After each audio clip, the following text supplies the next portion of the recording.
Okay,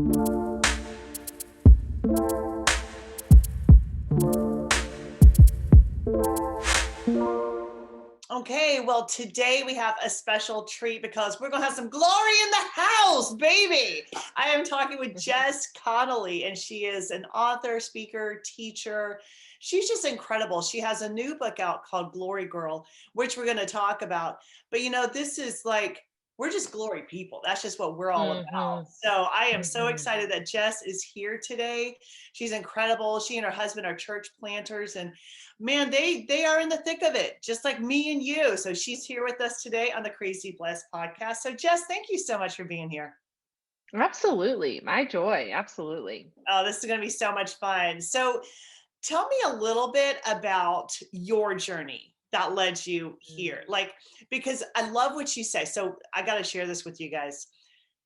One of the things that Jess says is she wants to leave this world more in awe of God than she found it. And I'm like, oh, girl, you just tugged at my heartstrings. Yes. Like, let's leave this world. Like, let's leave that legacy of people who realize who God is and how amazing He is and how Yeah. crazy blessed our lives can be. So tell me a little bit about, has this always been the desire of your heart, or when did this come about? Yeah, absolutely. I mean, my personal story is that I grew up like the least likely, the least likely to be on mission for God, the least likely to achieve, to encourage other people. I barely graduated high school. I was pretty much, for all intents and purposes, a wallflower who just kind of wanted to fade into the background. And truly, grace just grabbed hold of my heart. God grabbed hold of my heart through grace when I was 15. And I felt so free and I felt so healed from so many of the things that had held me down in my early life that I was like, oh, okay, I want other people to feel this way. And I think I've kind of been living in that same sentiment for the last 20 years, 20 plus years. Like, oh, I just want other people to know how good He is and how great He is. And truly, that desire has really kind of pushed me to keep going, to push past my own fear, to push past my own inadequacies, my own lack of capabilities. And I was about 10 years ago now, I found myself a stay at home mom of a few young kiddos. My kids are in their teens and tweens now, but I had a 3 year old, a 2 year old, and a 1 year old, and life was messy and wild. And I was kind of just writing a mommy blog to post on the internet, and I would talk about hair and taking my kids to the zoo and diapers, and also sometimes about God and grace and His goodness. And that really just turned into a, a career of writing and writing to people. And so I've been writing to women for the last 5 or 6 years, and then got the opportunity to write to tween girls, and that's how Glory Girl came about. So I'm super grateful. Well, I have four girls, so um, Mm, it's amazing. Well, I have seven kids, but I say girls, 20s, teens, but they're still my yeah, little baby girls. yeah, And so when you yeah, wrote this book, Glory Girl, it's obvious you have a heart for those girls. And I yeah, want to talk a little bit about that because so much has changed, just in yeah, the past like 5 or 10 years in how girls, I don't know, is on one hand it's like yay, like women and celebrate and girl power and all this stuff. But then on the other hand, there's never been more insecurity. Like, yeah, have you noticed that? Like, and I'm so glad you wrote this because I have never known young girls to be so insecure as they are yeah. today, even in this, political and social climate of girl power. Why is that? Hmm. Yeah, I mean, it's so interesting. I think a lot of it has to do with the lack of truth that we're giving girls from a young age in the Mhm. church. Because here's what we know, like telling a girl power is, that's encouraging, but it is not life changing. But telling a girl that God loves her and that He made her with intention and that He placed her where she's at on purpose for the good of others and the glory of God, like that is life changing. And so I Glory Girl is the tween girls version of You Are the Girl for the Job. And so I noticed with the work I was doing with You Are the Girl for the Job and coaching women, that really what we were doing was a lot of undoing. We were undoing fears that had been spoken over girls, women from an early age. Can you tell me We more were about what those undoing, fears are? Can you tell me more about what those fears yeah, are? I don't want to skip over that. That's too big. Like yeah, that yeah. sorry I interrupted you, but I'm like, whoa, wait a minute. Like that's a big thing we need to talk about.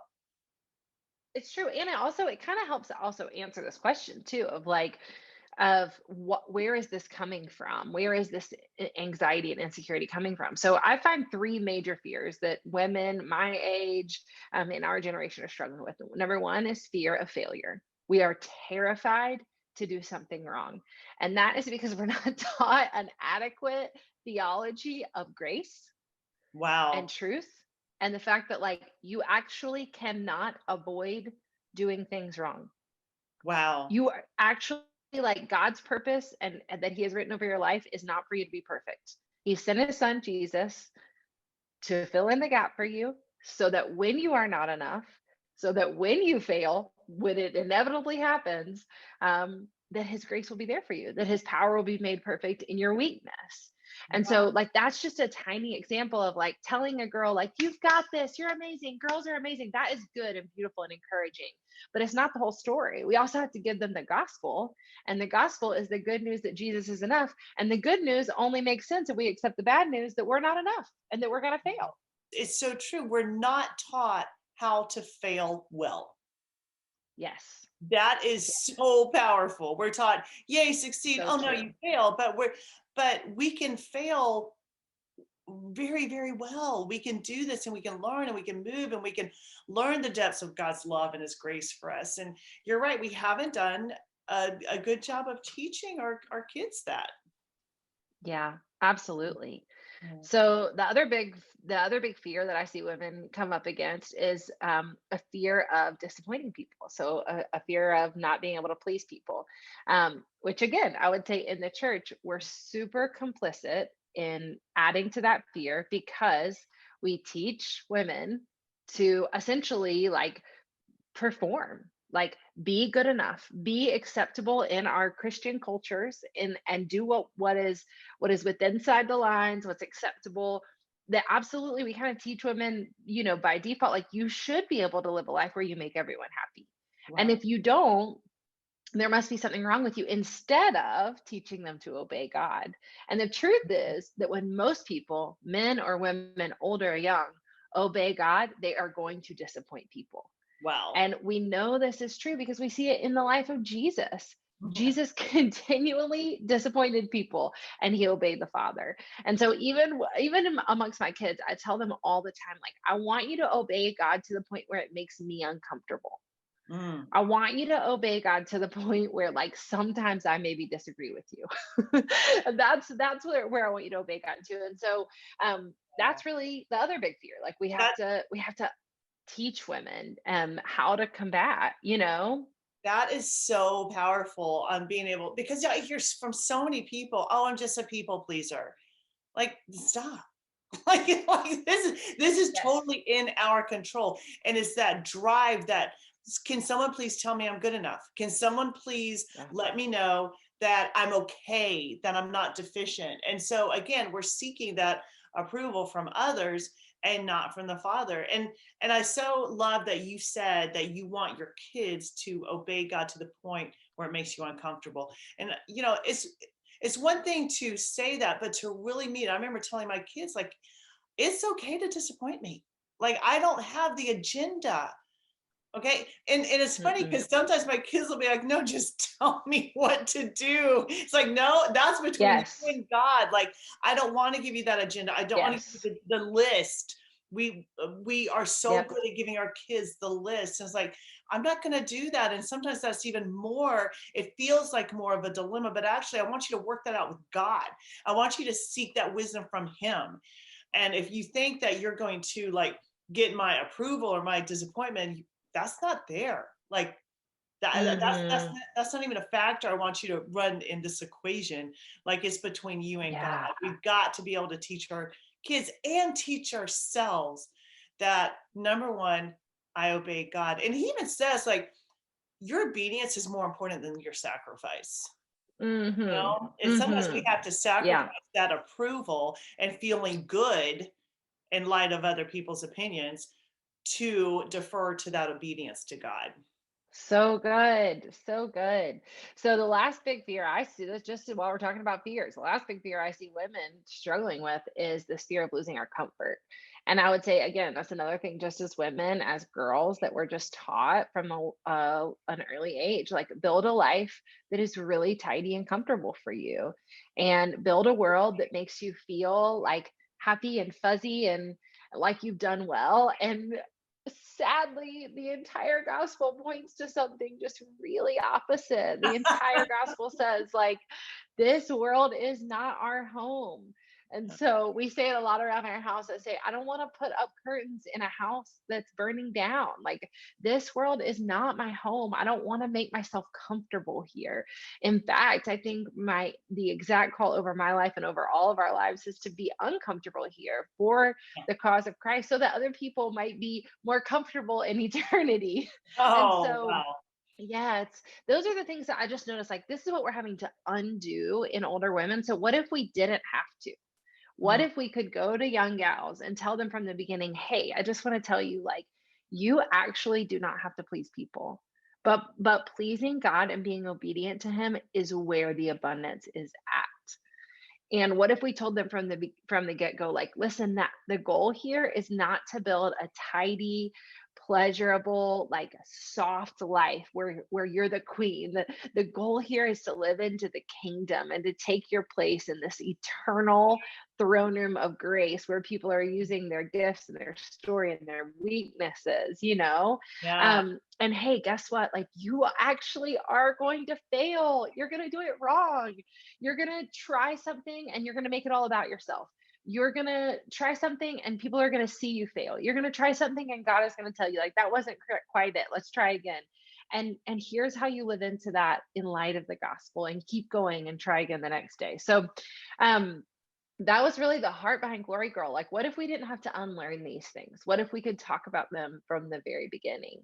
That's And it's been a joy to just begin to watch it take root. So, Yeah, that is so good. And just get to the root of the problem and so you don't have to do that work of like reprogramming. I almost feel like sometimes we have to reprogram our yeah, brain, to develop that yeah. mind of Christ that is in us that we can learn how to operate in. And I love that Mhm, we're not here to make our lives tidy and comfortable. Like when I think about the life of 100% obedience to God, the last thing I think about mhm. is tidy. Like, sometimes it gets so messy, but that's Yeah. what an adventure is. I think about when I took, several of our children, when me and my husband, we all went to Iceland, and one of the greatest memories was when we went hiking and we got soaking wet. It was freezing cold.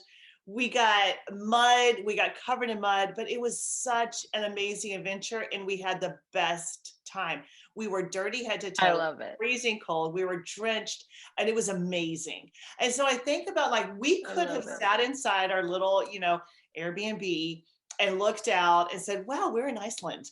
And I think a lot of people live that way as believers. It's like, okay, look, I'm in the world. Yay. I'll just stay inside my little safe Mhm. place. When God's Yep. like, come out here, like be willing to get messy, be willing to get step into the confusion, and I'll bring the clarity and I'll bring the adventure. Because Yeah. if we're going to be obedient to God, I promise you it is the biggest adventure of your life. I love that. That's such a good illustration. I love that. It was so much fun. But I mean, my daughters are on there, and I always want my kids to learn how to live that way. That obedience is Mhm. far outweighs anything else, and God will call us into places that can feel challenging.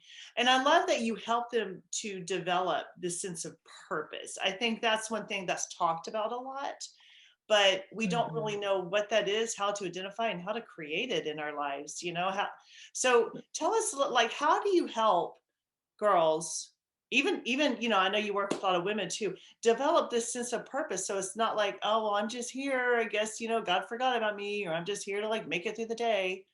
I mean, one of the first things that I am going to ask and going to come alongside older women with, that I've found works just as great with younger gals, is asking them, tell me who you're passionate about. Tell me who you're passionate about. Who do you want to serve? And a lot of us, if when we talk about our dreams and when we talk about our visions and our goals for our life, we'll talk about like ourselves, like winning the award or finishing the thing or getting some kind of goal. And even when we talk about ministry, like that's kind of sometimes what is easiest for us to immediately picture, like us doing the thing, us on the stage, us like shaking someone's hand because it's all finished, celebrating that we did the thing. But where we know, right, where God girls know that the glory is just like being the hands and feet of Jesus. And so I find that an incredible place to find passion and purpose is asking, who can I serve? Who am I uniquely created to minister to? And again, with the young gals, like just equipping them with this idea that they don't have to wait to find out, that they can start asking that question right now. Where are you placed in the world, and who is around you that needs to hear what you've got, that needs to share what you have? And I every single time I see a younger gal ignited by who they can serve, it's like a fire that can't be put out, and it's beautiful. Wow, that is so powerful. Just to be able to step into that place of who do I want to serve. And you talk about this jump start. Like, how do we have a Mm, jump start into purposeful living? Because when you're on fire with a purpose, you can overcome anything. Like you can overcome the negative talk, you can overcome disappointment, you can overcome failure, which we learned, that's inevitable. yeah. But how do you jumpstart this purposeful living? I think like teaching, again, whoever it is, younger gals or older adults, not only to figure out who it is that they're passionate about and what it is that they've been uniquely given to do, but also just to remind them that they get to listen to God. And here's what I tell people all the time: Holy Spirit is a way better communicator than I am. And so there's not anybody that I couldn't sit with and be like, let me tell you what you could do. And I could be the jump start for them. I could be the catalyst for them. Like, let me tell you what I would do for you. Here's 3 steps. Let's do it right now. But I know that for the long haul, women, girls, whoever you're talking about, they need to hear from God. And they need to know that they have the capacity to go to Him and say, like, what's next? What do you Mm, got next? What do you want me to do? I'm in. What's next? And so I think for me, I think like teaching people how to hear from God and even teaching young girls how to hear from God is mostly just saying, like, hey, that thing that you think He said that like lines up with His word and is good for other people, that's Him. You can yeah. trust that. Yeah. Do you That's think you people can trust that. overcomplicate it? Yes, 100%. 100%. The analogy I always use for people is I'm like, listen, in my flesh, Jess Connolly, what I want to do every day is eat bagels and watch reality TV. Like that, if I woke up every day and was like, today I want to eat bagels and watch reality TV, I might be like, that's my flesh. That's not God. But if I wake up and say, I want to serve somebody, I want to do some good. I want to affect some change. I want to be faithful. I want to be brave. I want to be steadfast. I want to see God in a new way. I want to learn from somebody. If it looks like the goodness and glory of God, like you can trust it. Mm. That's hearing from God. That desire is hearing from God. That idea is hearing from God. And honestly, I might get to heaven and God might be like, "Girl, I was not talking to you that much." That might be real. I might get up there. But here's where I've landed. I would so much rather get up to heaven, or get around wherever it is, and Him say, you are so silly. You thought I was talking to you all the time. You're so cute. You're hilarious. Then get to heaven and Him be like, I was talking to you all day long. You never listen. Or for me to get to heaven and Him to say, I was talking to you all day long and you called it your good idea or your strategy or like your life plan, instead of acknowledging God told me to do this. This was God's idea. So I do think people overthink it. I think we make it sound like so spiritual and mysterious, but like if it's good for other people and it brings God glory, I'm calling it Him. Oh, I love that. I love that you just shed so much simplicity on this thing that people make so hard. I because I do get that question a lot of time, like, how do you hear from God?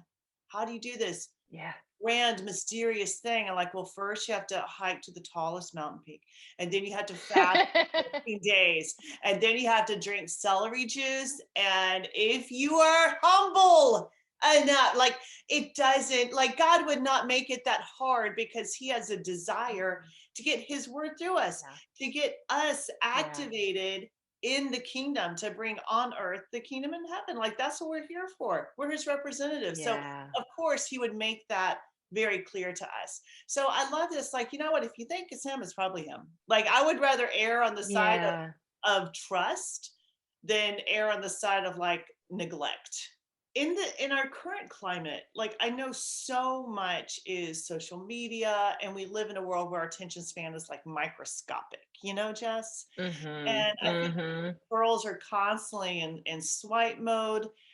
How do you help them? Because it's so easy to get distracted from purpose and get distracted from hearing God's voice if you're Mhm. sucked up in this vortex.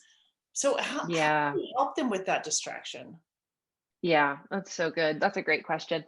I mean, this is a question for me too. Like this is all of us. And so Girl, I think the phone is it's for right here all in of us. front of me. Like I ain't missing anything. Like what? I know. This is what I tell my kiddos who are, in their teens and constantly wanting to have a device in their hand. I'm like, if you try to not be on your phone too much, that's going to be hard. If you try like to spend less time on your phone, that's a great endeavor, but it may be hard. Instead, why don't you try to do more life-giving things in the presence of God and experience how enjoyable it is. Don't think as much about what you shouldn't be doing and just think more about what you get to do, what you actually get to do and spend time in that. And so even like I mean, right, we know this as moms and as parents, like I could be like, "Okay, you're really bothering me how much you're on your phone. Like please put your phone down." Or I could be like, "Hey, who wants to go to the skate park? Anybody want to go to the skate park?" You know what we do at the skate park? We don't sit on our phones because we'll crack them because we're skateboarding. So I can say, like, everybody put your phones down. I'm sick of seeing your face in your phones. Or I could be like, hey, we're going on a hike. Everybody hop in the car. Let's go.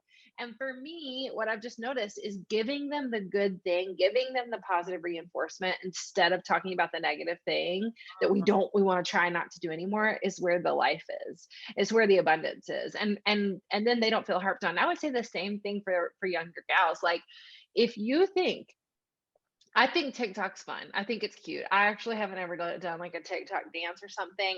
I'm like maybe one day. I get that it's fun, but I'm like, but have you spent time in the presence of God? Because that is also very fun. Yeah. Like, It's good. have you used your gifts for the good of others and the glory of God and watched people's lives be changed? Because once you start that, you will get addicted. Mm, It's better than TikTok, you know? I yeah. think TikTok's fun. I just haven't had time to do TikTok because I am busy running on mission. And one day I'm gonna try. I'm gonna try TikTok. It's gonna be fun. But Okay. I until can't then, I wait to wothis see say that like, dance, Jess. You're gonna have to like send it to me, tag me into something. I I want to see will. that dance. Totally, totally. Well, this has been so helpful. What would you say to women right now who are listening? It's like, you know what? I have been living with some of those lies. I haven't known the truth of Mhm. who I am. What is the first step they can do to really step into that glory girl mentality? I'm gonna tell you, this is maybe not a typical tip, but I would say the very first thing that I would really encourage someone to do if they want to experience more life, more of God's abundance, is I would grab a friend. Mm, I would just grab a friend and I would confess. I would say to her really vulnerably, like, hey, I don't feel like I'm living into the fullness of God's glory in my life. Say it in whatever version you want to say it. I had one of my kids says to me, I've lost my mojo. That's how they do. They're like, Mom, I've lost my mojo a little bit. And I know when they say that means they're just not living to the full abundance that God has for them. And so, grab a friend. The reason why I say that is because if you're feeling that way, chances are somebody else in your life is probably feeling that way. Some of that holy discontent. Like there's more on the table for me. And a cord of three strands is not easily broken. And so having another girlfriend, having another friend, having a pal that you can say, like, I think there's more. I think there's something more for us here. I want to fight some fears. I want to hear from God. I want to use my gifts. Once you start that conversation, it's going to be very hard to stop it. Ooh, so good. As usual, Jess, you have incredible content and amazing insight. And thank you for your passion. Like you Hmm. just, you have this great ability to ignite a fire, like a Holy Spirit fire, to go out and Mm, make change happen. So thank you for everything you're doing. And thank you just for being yeah. on the Crazy Blessed podcast. And of course, helping us create a life that is blessed like crazy. Thank you so much. Yeah. Thank you for having me. What a joy. Absolutely, absolutely. How can people get more of you, Jess? Yeah, I'm Jess A. Connolly on Instagram, and my website is jessconnolly.com. Um, so all stuff there. I also have a podcast called the Go and Tell Gals podcast, where we talk to other women running on mission. Beautiful. I love it. Thank you so much.